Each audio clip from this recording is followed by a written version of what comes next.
Hello friends, welcome to my channel. तो अभी हम लोग जॉइंट वेरिएशन के पार्ट 2 के बारे में बात करेंगे।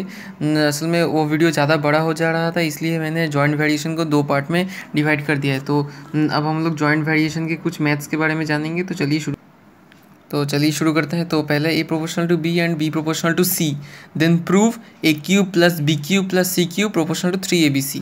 तो पहले हम लोग करेंगे ए इज इक्वल टू K1b और यहाँ पर b is equal to K2c। तो यहाँ पर b का वैल्यू है K2c, तो a इज इक्वल टू हो जाएगा K1 K2c। तो हम लोग यहाँ पर ऐसे करेंगे A cube plus B cube plus C cube by 3abc is equal to constant term, जैसे कि यहाँ पर देख A cube plus B cube plus C cube is equal to K multiply 3abc। तो यहाँ पर ऐसे हो जाएगा A cube plus B cube plus C cube is equals to 3abc। हमें प्रूफ करना है कि k is equal to constant term. तो पहले हम लोग करेंगे यहाँ पर ए बी सी का वैल्यू हम लोग प्लेस कर देंगे तो हमारा काम हो जाएगा। तो A cube plus B cube plus C cube by 3abc। तो यहाँ पर हो जाएगा A is equal to K1 cube K2 cube C cube और b इज इक्वल टू हो जाएगा K2 क्यूब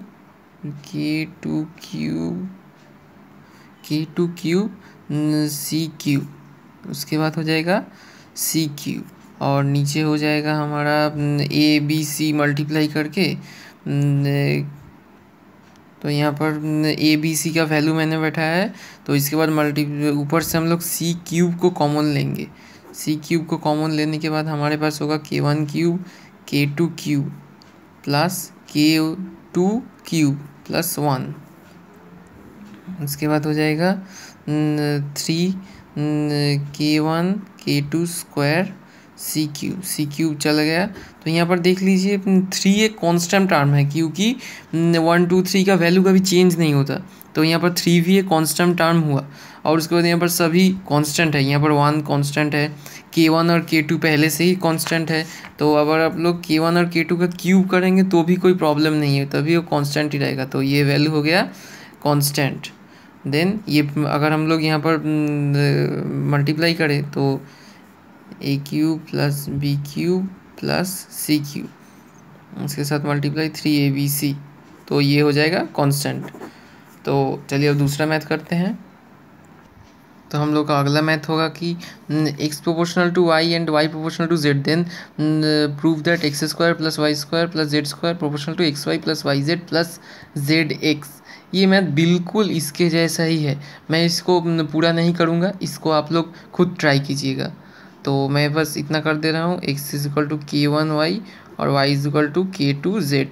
तो x इज इक्वल टू हो जाएगा K1 K2z और यहाँ पर y is equal to only K2z। तो चलिए अगला मैथ ले लेते हैं। तो volume of a sphere is in direct variation with the cube of its radius, मतलब v proportional to r cube, volume और रेडियस। तो if 3 centimetre 4 centimetre and 5 centimetre radius sphere melted together, मतलब 3 centimetre 4 centimetre और 5 centimetre के radius के spheres को हमने एक साथ मेल्ट किया, उसके बाद एक और बड़ा स्फीयर बनाया। तो इसमें ऐसा हो गया कि इन तीनों स्फीयर्स के वॉल्यूम एक साथ मिलकर एक बड़ा स्फीयर बनाते हैं। तो हमें बड़ा स्फीयर का रेडियस कैलकुलेट करना है। तो हम लोग पहले ले लेते हैं 3 सेंटीमीटर वाले रेडियस के स्फीयर के वॉल्यूम का, volume K multiply 3 cube, then K मतलब ये मीन्स हो जाएगा 27K क्यूब। उसके बाद V2 ये V1 दे देते हैं और उसके बाद V2 हो जाएगा 4 क्यूब मल्टीप्लाई K, ये हो जाएगा 64K। ओ सॉरी, K क्यूब नहीं होगा। उसके बाद V3 आ जाएगा यहाँ पर K मल्टीप्लाई 5 क्यूब, मतलब 125k। यहाँ पर 3 3 9, 9 3 जा 27, और 4 4 जा 16, 16 4 जा 64, और यहाँ पर 5 5 जा 25, then 125। So the big volume means V4 is equal to 27 plus 64 plus 125 is equal to K। यहाँ पर हमने K को बाहर ले लिया क्योंकि K तीनों में कॉमन है, तो ये हो जाएगा। तो क्योंकि हम जानते हैं कि V4 मतलब वॉल्यूम हो जाएगा K R cube, then 216 is equal to K, तो K और K कट जाएगा तो R equal to cube root of 216, then ये हो जाएगा ओनली 6। तो हमें मिल गया बड़े वाले का रेडियस 6 है। तो चलिए अब अगला मैथ ले लेते हैं। तो चलिए अब हम अगला मैथ जो है, the cost of A hostel is x, the half of x is constant and other half is in direct variation with the number of people in hostel. If people एतो देन कॉस्ट एतो, if people एतो then cost एतो, if cost people is how much. तो हम लोग पहले x ले लेते हैं।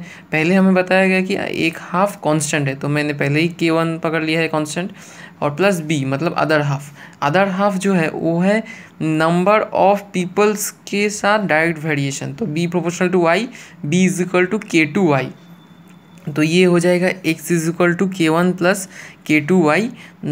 तो पहले हम लोग x का वैल्यू जानते ही हैं, और x जो यहाँ पर है वो है टोटल कॉस्ट, तो हम लोग टोटल कॉस्ट का वैल्यू जानते ही हैं। उसके बाद हम लोग पीपल्स का वैल्यू भी जानते हैं, तो हम लोग पहले करेंगे x is equal to 2000 is equals to k1 plus k2y का मतलब हुआ पीपल, तो 120y। देन इसके बाद जो आएगा वो है नंबर ऑफ, मतलब टोटल कॉस्ट हो जाएगा 1700 और k1 प्लस 100y। तो हम लोग इन दोनों के बीच में माइनस कर देंगे, तो यहाँ पर माइनस, यहाँ पर माइनस, यहाँ पर माइनस, तो ये हो जाएगा, और यहाँ पर हो जाएगा 20y, और यहाँ पर हो जाएगा 300। तो y is equals to 15। I am so sorry, मैंने एक बड़ी गलती कर दी है, यहाँ पर y नहीं होगा, y का वैल्यू तो हमने बैठा है, तो ये हो जाएगा k2।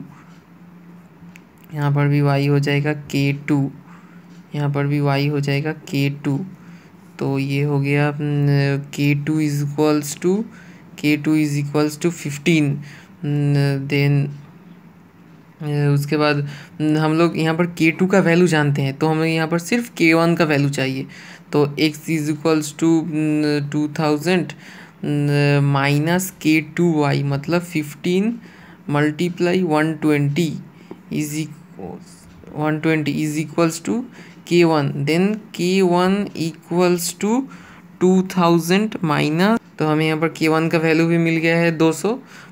उसके बाद हम लोग अगला जो वैल्यू है, यहाँ पर हमें कॉस्ट पता है, सिर्फ पीपल चाहिए, मतलब हमें सिर्फ y चाहिए, तो हम लोग x is equal to 1880, k1 is equal to -200 और इज इक्वल टू k2y मतलब k2 का वैल्यू है 15y। तो यहाँ पर हो जाएगा 1680 divided by 15 is equals to y, then y is equals to हो जाएगा 112, देन यहाँ पर पीपल्स हो गया 112। तो आज के लिए वीडियो के लिए बस इतना ही। अगर इस वीडियो को पसंद आया तो प्लीज़ लाइक, शेयर और सब्सक्राइब ज़रूर कर दीजिएगा, और हम लोग दोबारा मिलते हैं अगले वीडियो में। तब तक के लिए गुड बाय।